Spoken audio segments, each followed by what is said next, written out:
Stephen Hawking जो शास्त्रज्ञ होता तो म्हणाला, हो तुम्हाला पृथ्वी सोडून एक ना एक दिवस जावं लागेल, नवी जागा शोधावी लागेल। पृथ्वी सूर्याभोवती 365 दिवसात फिरते, तर मंगळ 647 दिवसात फिरते। पृथ्वीवर जेवढं पाणी आणि खंड आहे, आता खंड जर एकत्र केली जी जमीन, तर ती सगळी जमीन म्हणजे मंगळावरची टोटल मंगळावरची जमीन। फक्त पुरुष पाठवून होणार नाहीये, म्हणून स्त्री आणि पुरुष अशी एक जोडी पाठवायचा विचार शास्त्रज्ञांच्या मनात सुरू आहे।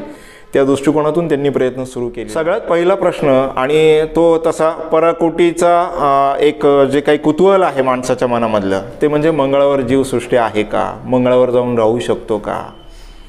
आता मानवी जीवन पृथ्वीवरचं आणि इतर ग्रहांवरचं याच्यामध्ये आपल्याला अभ्यास असा गेल्या 200 वर्षातलं जे वैज्ञानिक प्रगती आहे त्याच्यामध्ये असं समोर आलेलं आहे की माणसाला एक शरीर आहे, माणसाच्या शरीरात विविध अवयव आहे, त्या अवयवांमध्ये मेंदू येतो, त्यानंतर स्नायू येतात, हाडं येतात। या संपूर्ण घटकांनी बनलेलं मानवी शरीर हे पृथ्वीशिवाय दुसऱ्या कुठे राहू शकेल का, ते पहिल्यांदा विचार करावा लागेल आपल्याला। मग आता पृथ्वीवर आपण असे आहोत, आपला आकार आहे, आपलं चालणं आहे, मूवमेंट आहे, हे सगळं दुसऱ्या ग्रहावर होऊ शकेल का। तर मग त्या ग्रहांवर आता काय वातावरण आहे त्याचा गेल्या 5-50 वर्षातला इतिहास, जसं आपल्याला आता चंद्रावर पाऊल ठेवून 52 वर्ष झाली आहेत। चंद्रावर पाऊल ठेवून आपण परत आलेलो आहोत, म्हणजे चंद्रावर माणूस जाऊन आलेला आहे। पण तो जाऊन आला म्हणजे या अवस्थेत गेला का, उठला आणि गेला, बसमध्ये बसला आणि गेला आणि तिथे परत चक्कर मारून आला, असं नाही झालं। तर चंद्राचा जो काही फिजिकल अभ्यास आहे, म्हणजे चंद्रावरच्या वातावरणाच्या विषयी, तिथल्या असलेल्या भूभागाविषयी आपण जो काही अभ्यास होता तो समोर ठेवला। मग माणूस जर तिथे गेला तर त्याच्या तिथल्या असलेल्या वातावरणाचा त्याच्यावर काय परिणाम होईल याचा विचार केला होता तेव्हा, आणि मग त्याला स्पेस सूट घालून आपण पाठवलं होतं। कारण चंद्रावरच्या वातावरणामध्ये आणि पृथ्वीवरच्या वातावरणात बदल आहे, 1/6 गुरुत्वाकर्षण बदलतं। तर तसंच मंगळावर पण आहे। मंगळ नेमका कशाने बनलेला आहे, तर मंगळावरचा जो काही सगळा भूभाग आहे तो साधारणतः लोहयुक्त आहे, म्हणून मंगळ आपल्याला लाल दिसतो। चंद्रावरचा भूभाग आहे तो वेगळा मातीने बनलेला आहे। म्हणजेच काय, केमिकल ॲनालिसिस, या सगळ्या ग्रहांवरचं जे काही केमिकल ॲनालिसिस आहे ते आपल्या जीवनाला कुठे कॉम्प्लिमेंटरी ठरेल हा शोध मानवाच्या विज्ञानाच्या संशोधनात चालू आहे। आता हा प्रश्न खूप विस्मयकारक आहे। हा प्रश्न अनेक शास्त्रज्ञांनी पण उपस्थित केला आहे। स्टीफन हॉकिंग जो शास्त्रज्ञ होता तो म्हणाला, हो तुम्हाला पृथ्वी सोडून एक ना एक दिवस जावं लागेल, नवी जागा शोधावी लागेल। हे स्टीफन हॉकिंग सांगून गेलेले आहे। साधारणतः येत्या 100 वर्षामध्ये ही परिस्थिती आपल्यासमोर उभी ठाकणार आहे की आपल्याला पृथ्वी सोडून जाण्याची वेळ येऊ शकते। तर मग आपण कुठे जाऊ शकतो, तर सगळ्यात जवळचा आपला उपग्रह चंद्र हे आपलं एक ठिकाण आहे। त्याहीपेक्षा आणखीन कोणते कोणते पर्याय आहेत ते पाहिलं असता शुक्र नावाचा ग्रह पण आहे। पण शुक्र ग्रह हा सूर्याच्या खूप जवळ आहे। शुक्र ग्रहाचा एक जर आढावा आपण घेतला तर तिथे सल्फर डायऑक्साईड आहे, ऑक्सिजनचं प्रमाण कमी आहे आणि सातत्याने सल्फरचा पाऊस तिथे पडत असतो। त्यानंतर तिथला जो भूभाग आहे त्याच्यावर साधारणतः अनेक ज्वालामुखी आहेत, त्याच्यामुळे तिथल्या जमिनीचा जो स्तर आहे तो खालीवर होत असतो। आता हे वातावरण जर आपण कल्पना केली तर माणूस तिथे चालू शकेल का, म्हणजे एक 15 मिनिटापूर्वी मी जिथे उभा आहे तो स्तर जर एक काही 100 किलोमीटरने किंवा काही 100 फुटांनी खालीवर होणार असेल तर अशा ठिकाणी मानव राहू शकतो का। तर या सगळ्या कसोटीमध्ये शुक्र बाद झालेला आहे। तसं पाहिलं तर चंद्रही बाद झालेला आहे, कारण चंद्रावर वातावरण नाही। मुळात मानवाला त्याचा सर्वात महत्त्वाचं जे काही आहे ते ऑक्सिजन आहे, तो त्याला तिथे उपलब्ध होईल का, तर चंद्रावर वातावरण नसल्यामुळे ते अशक्य आहे। मग 52 वर्षापूर्वी जे आपण गेलो होतो तर आपला ऑक्सिजन आपण बरोबर घेऊन गेलो होतो, आणि मग मानवाला तिथे वस्ती करायची असेल तर जेवढे मानव तिथे जातील तेवढं ऑक्सिजन त्यांना बरोबर कॅरी करावा लागेल। तो ऑक्सिजन किती दिवस पुरेल, या सगळ्या शक्यतांचा अभ्यास सुरू आहे। आणि ह्या प्रश्नाचं उत्तर हो आणि नाही, केव्हा आणि कसं, लगेच उत्तर नाही आहे त्याचं। की मानवी जीवन हे कुठल्या ग्रहावर येऊ शकेल का, तर ह्या सगळ्या शक्यता आहेत. आणि या शक्यतांमध्ये विज्ञान संशोधनातलं सगळ्यात महत्त्वाचं जे अंग आहे त्याचं की एव्हर इव्हॉल्विंग, म्हणजे रोज नवी ज्ञानात भर पडत जाईल आणि त्याद्वारे ती शक्यतेकडे आपण जात राहू. तर हा जो प्रवास आहे हा समजून घेतला तर आपल्याला आपलं उत्तर समजेल की आपण मंगळावर जाऊन राहू शकतो का. आता मंगळाचा आपण जर आढावा घेतला तर खूपच छान आढावा मला द्यावा असं वाटतो. अनेक बाबी आहे, सायंटिफिक बाबी आहे, त्याच्यामुळे आपण त्याचे संदर्भ घेऊया. तसं पाहिलं तर मंगळ हा पृथ्वीपासून 5,46,00,000 किलोमीटर अंतरावर आहे आणि सूर्यापासून साधारणतः 22 कोटी किलोमीटर अंतरावर आहे. आता पृथ्वी सूर्य जवळ आहे, तर पृथ्वीवर सूर्याची जी उष्णता पोहोचते तर त्याच्यापेक्षा कमी उष्णता मंगळावर पोहोचते. आता ती किती पोहोचते ते जर आपण पाहिलं तर साधारणतः तिचा जर एक आपण आढावा घेतला तर 460 डिग्री टेम्परेचर आहे शुक्रावर, तो अतिशय जवळ आहे. एक 5 कोटी म्हणजे 2-5 कोटी किलोमीटर अंतराच्या आतले 2 ग्रह आहे. पृथ्वी 15 कोटी किलोमीटर अंतरावर आहे, मंगळ 22 कोटी किलोमीटर अंतरावर आहे. तर उष्णतेची तीव्रता किंवा प्रकाश किरणांची तीव्रता सूर्याची ही मंगळावर अतिशय कमी आहे. त्यानंतर मंगळाचा फिरण्याचा जो वेग आहे तो पृथ्वीसारखाच आहे, स्वतःभोवती फिरण्याचा वेग थोडा पृथ्वीपेक्षा जास्त आहे.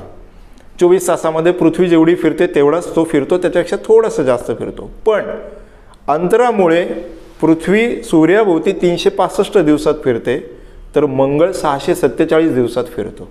म्हणजेच आपलं जीवनामध्ये 1 वर्ष जे आहे ते तिथे 2 वर्ष होणार. तर एकूणच मानवी जीवनाची त्याच्या दिवस रात्रीची जी संकल्पना आहे ती वेगळी होणार मंगळावर गेल्यावर. तर या गोष्टीचाही रहिवासासाठी कसा नेमका इम्पॅक्ट होईल, मानव तिथे 647 दिवसांचं वर्ष जीवन व्यतीत करू शकेल का, हा पण एक मोठा प्रश्न आपल्यासमोर उभा राहतो. यावर अनेक संशोधनं सुरू आहेत. आता तिथे जर बघितलं तर साधारणतः पृथ्वीपेक्षा म्हणजे त्याचा आकार जर बघितला तर पृथ्वीचा 13,000 किलोमीटर आहे आणि मंगळाचा 6,800 आहे. म्हणजे पृथ्वीपेक्षा मंगळ हा निम्म्या आकाराचा आहे. आता हा निम्मा आकार म्हणजे तेही जर बघितलं आपण तर पृथ्वीवर जेवढं पाणी आणि खंड आहे, आता खंड जर एकत्र केली जी जमीन तर ती सगळी जमीन म्हणजे मंगळावरची टोटल मंगळावरची जमीन आहे. म्हणजे आपल्याला अतिशय अल्प जागा तिथे उपलब्ध, म्हणजे पृथ्वी एवढीच जागा उपलब्ध आहे तिथे असं म्हणावं लागेल. मग त्याच्यामुळे आज पृथ्वीवर जर राहणं अशक्य झालं आहे तर पृथ्वीवरच्या सर्व माणसांनी तिथे जायचं ठरलं तर पृथ्वी एवढीच जागा तिथे आहे. मग ही सगळी गर्दी तिथे मावू शकेल का. जेव्हा प्रत्यक्षात येईल ही संकल्पना तर तेव्हा किती माणसं आपण तिथे घेऊन जाऊ शकू, किती माणसांना रहिवास तिथे करता येऊ शकेल. तर तिथल्या जमिनीचा एक आढावा घेतला तर पृथ्वीच्या जमीन म्हणजे खंडांची जमीन जेवढी आहे तेवढीच जमीन तिथे आहे. दुसरं म्हणजे तिथलं जे वस्तुमान आहे, आता पृथ्वीवर जे काही वस्तुमान आहे तर त्याच्या साधारणतः आपण असं म्हणूया की 6.4 भागिले 1024 आणि 5.9 भागिले 1024 एवढं किलोग्रॅमचा फरक पडतो आहे. म्हणजे पृथ्वीवर जेवढं माणसाचं वजन आहे त्याच्यापेक्षा कमी वजन माणसाचं भरेल. तर ते कसं होईल, आपण जर त्याचा एक आढावा घेतला तर 80 किलो वजनाचा माणूस 24 किलो वजनाचा होईल तिथे. मग इथला 80 किलो वजनाचा माणूस मंगळावर गेल्यानंतर 24 किलो वजनाचा झाल्यानंतर तो कसा जीवन व्यतीत करेल हाही महत्त्वाचा आपल्या त्याच्यातला भाग आहे. म्हणून मंगळावर जाणं हे एक स्वप्न आहे. ती माणसाच्या वैज्ञानिक प्रगतीची एक वेगळीच झुंज आहे, त्या प्रयत्नांची एक वेगळी झुंज आहे. स्वप्न आणि प्रयत्न याची एक झुंज आहे. आता या सगळ्यामध्ये टेम्परेचरचा पण पुन्हा आपण एक जर हे केला आधार घेतला तर पृथ्वीवरचं जे टेम्परेचर आहे त्यापेक्षा कमी टेम्परेचर तिथं आहे. म्हणजेच काय, तिथे सगळं जे पाणी आहे ते बर्फाच्या स्वरूपात आहे, बर्फाळ वातावरण आहे, म्हणजे थंडीचं वातावरण आहे. तर या थंडीच्या वातावरणात माणूस राहू शकेल का. मुळात पाणी राहणार नाही आहे. पाणी हे बर्फाच्या म्हणजे फ्रीज अवस्थेमध्ये राहणार आहे. दुसरं असं, तिथली जी उष्णता आहे ती पाण्याची इमिजिएट लगेच वाफ करते. हा पण एक भाग आहे. म्हणजे ही जी काही एकूणच वातावरणीय आव्हानं आहे त्याच्यावरची, तर त्यानुसार या सगळ्याला सूट होईल असा माणूस बदल करून तिथे जायचं का तिथे गेल्यानंतर काय बदल होईल ते. तर मंगळावर जाण्यासाठी आपल्याला साधारणतः 300 दिवस लागणार आहे. आणि मंगळावर जाऊन राहायचं असेल तर पहिलं जे प्रयत्न आहे त्याच्यामध्ये फक्त पुरुष पाठवून होणार नाही आहे. म्हणून स्त्री आणि पुरुष अशी एक जोडी पाठवायचा विचार शास्त्रज्ञांच्या मनात सुरू आहे. त्या दृष्टिकोनातून त्यांनी प्रयत्न सुरू केलेले आहेत. आणि हा 300 दिवसांचा प्रवास, या 300 दिवसांच्या प्रवासामध्ये जो काही एक वेळ लागणार आहे त्याचाही जर आपण एक आढावा घेतला तर साधारणतः ही 3 वर्षाची मोहीम आहे. मग हे जे काही कपल जाईल हे पती पत्नी असेल असं शास्त्रज्ञांनी ठरवलेलं आहे. कारण त्यांच्या नैसर्गिक जीवनाला ज्या आवश्यक गोष्टी आहे, मानवी भावविश्वाला, मानवी शरीराची आवश्यकता म्हणून, तर ह्या सगळ्या 300 दिवसांच्या प्रवासामध्ये आणि तिथे जाऊन राहिल्यानंतर काय होईल हे एक विलक्षण कुतूहल माणसाच्या मनात आहे. मग त्याच्यामध्ये अनेक मुद्दे आपण संशोधनात घेतलेले आहेत की तिथे जर एखादं बाळ जन्माला आलं तर, तिथे स्त्री गरोदर राहिली तर मग तुमच्या स्नायूंवर काय परिणाम होणार, मानवी गर्भाचा आकार नेमका कसा होणार, या सगळ्याच बाबींचा विचार केला जातो आहे. म्हणून मंगळावर किंवा इतर ग्रहावर जीव किंवा रहिवास करणं हे शक्य आहे असं जरी मानलं तरी ते आज आपण जसे पृथ्वीवर राहतो तशा अवस्थेत ते शक्य नाही, एवढं संशोधन मात्र आत्ता आपल्याला निश्चित झालेलं आहे. म्हणून या विविध बाबींचा विचार करता सध्या तरी मंगळ हा ग्रह आपल्याला रहिवास करण्यासारखा सुयोग्य काही अटींमध्ये आहे. आणि काही अटींमध्ये मग आपल्याला त्या अटी इथून घेऊन जाता येतील का पूर्ण करण्यासाठी मानवी जीवन, याच्यावर पण संशोधन सुरू आहे. आता हा जो प्रश्न होता आपला की मंगळावर आणि भविष्यात माणूस राहू शकतो का, तर आता हे भविष्य आपल्याला प्रेडिक्ट नाही करता येत आहे. कारण आपल्या वैज्ञानिक प्रगतीचा शोधाचा जो वेग आहे तो ह्या जीवनाला, मानवी जीवनाला या अवस्थेत, म्हणजे आत्ता आपली इथे 6 फूट ते 8 फूट जी काही मॅक्सिमम हाईट आहे तीच तशी हाईट तिथे आपण मेंटेन करू शकू का. आता अंतराळ प्रवास जर केला, 4 महिने जर तुम्ही अंतराळात राहून आले तर तुमचे स्नायू हे शिथिल होतात. आता अंतराळवीर जेव्हा परत येतात तेव्हा त्यांना 1 महिना व्यायाम करावा लागतो आणि मगच ते पृथ्वीसारखं नॉर्मल जीवन जगू शकतात. मग हे जर 4 महिन्याच्या अवकाश अवस्थेत ही व्यथा आपल्या निर्माण होते, समोर येते आपल्या, तर 300 दिवस प्रवास केल्यानंतर आणि तिथे अशा अवस्थेत राहिल्यानंतर आपल्या स्नायूंचं नेमकं काय होणार हे मोठे यक्ष प्रश्न आपल्यासमोर आहे. याच्यात जसं जसं संशोधन होईल तसं तसं रहिवास करण्याची आपली शक्यता वाढू शकेल आणि त्या दिवशी आपण प्रवास करू शकू.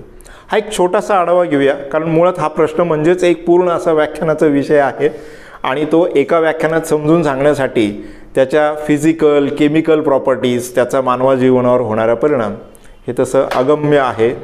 पण तरी त्याचा आपण एक छोटासा वेध आपल्याला कल्पना यावी म्हणून आपण घेतला.